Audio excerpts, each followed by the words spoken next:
မိမတယောက်ကဖန်ခွက်တစ်ခွက်ကိုအဲ့ဒီတင်းငယ်လာတဲ့တိုင်းပြည်လေးတဲ့လှမ်းပစ်ထည့်လိုက်ပါတယ်အဲ့ဒီဖန်ခွက်ကစစ်သားတစုကိုပိတ်လောင်မိသွားစေခဲ့တယ်ဒါကိုမြင်တော့စစ်တေနာပတိချုပ်ကြီးကအကြီးအကျယ်တုန်လှုပ်ခြောက်ခြားသွားပြီးချက်ချင်းပဲအဲ့ဒီဖန်ခွက်အဖုံးကိုတနက်နဲ့လှမ်းပစ်ပါတော့တယ်ဒါပေမဲ့ဘာမှထိခိုက်ပျက်စီးမှုမရှိခဲ့ပါဘူးဒီအဖြစ်ပြက်ကြောင့်ပဲကောင်လေးကအဲ့ဒီမိမကိုချက်ချင်းမောင်းထုတ်ပစ်လိုက်တယ်ဘာလို့လဲဆိုတော့သူကအဲ့ဒီတင်းငယ်တဲ့တိုင်းပြည်လေးရဲ့ဘရင်မလေးကိုအသက်ပေးမတက်ချစ်မိသွားခဲ့လို့ပါဒါပေမဲ့သူတို့နှစ်ယောက်ကကွဲပြားခြားနားတဲ့ကဘာနှစ်ခုမှာရှင်တန်နေကြတာဖြစ်လို့ဘယ်တော့မှဆုံတွေ့ခွင့်ရဖို့အကြောင်းမရှိခဲ့ပါဘူးမိမိချစ်ရသူတွေကိုဆုံးရှုံးလိုက်ရလို့ဘရင်မလေးတယောက်ဝမ်းနဲ့ပူဆွေးပြီးမျက်ရည်ကျနေတဲ့အချိန်မှာပဲကောင်လေးကမီရှူမီပန်းတစ်ခုကိုချက်ချင်းယူပြီးအုံကနေညှိလိုက်ပါတယ်သူမအပေါ်ထားတဲ့သူ့ရဲ့အချစ်တွေကိုဘရင်မလေးသိစေချင်ခဲ့တာပါကောင်းကင်ရံကမီရှူမီပန်းတွေကိုမြင်လိုက်ရတဲ့အခါဘရင်မလေးဟာပျော်လွန်းလို့မျက်ရည်တောင်ကျလာခဲ့ပါတယ်ဒါပေမဲ့နောက်တစ်နေ့မှာတော့ဘရင်မလေးဟာရန်သူတွေရဲ့ဝိုင်းရံပိတ်ဆို့ခြင်းကိုခံလိုက်ရပြန်ပါတယ်သူမရဲ့အသက်ဟာဘယ်အချိန်မဆိုဆုံးရှုံးသွားနိုင်တဲ့အသက်အန္တရာယ်နဲ့ကြုံနေရတဲ့အဲ့ဒီအချိန်ခါမှာတော့ကောင်လေးက remote control စစ်တင်ကားတစ်စီးကိုထုတ်ပြီးအဲ့ဒီတဲကန်နာရမြေပုံပုံစံခွက်ထဲကိုပစ်ထည့်ပေးလိုက်ပါတယ်အဲ့ဒီအချိန်မှာပဲလေပြင်းမုန်တိုင်းတစ်ခုတိုက်ခတ်လာပြီးတင်ကားကြီးတစ်စီးရုတ်တရက်ပေါ်ထွက်လာခဲ့ပါတော့တယ်ရန်သူတွေဟာ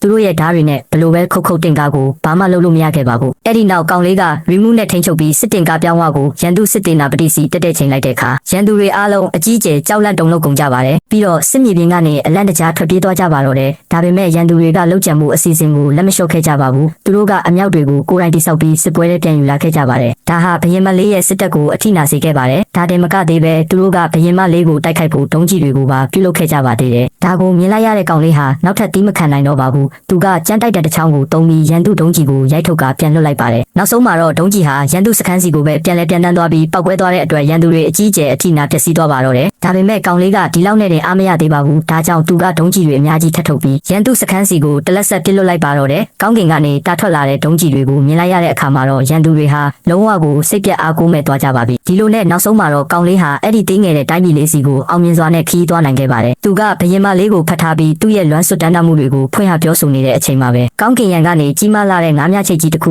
ရုတ်တရက်ပေါ်လာပြီးသူ့ကိုချိတ်ပြီးဆွဲခေါ်သွားပါတော့တယ်တကယ်တော့ကလေးကအနောက်ွယ်ကနေဒါတွေအားလုံးကိုလှုပ်ရှားထိန်းချုပ်နေတဲ့လှုပ်ဝက်စမ်းကျဲတဲ့လူသားတစ်ယောက်ရှိနေခဲ့တာပဲဖြစ်ပါတော့တယ်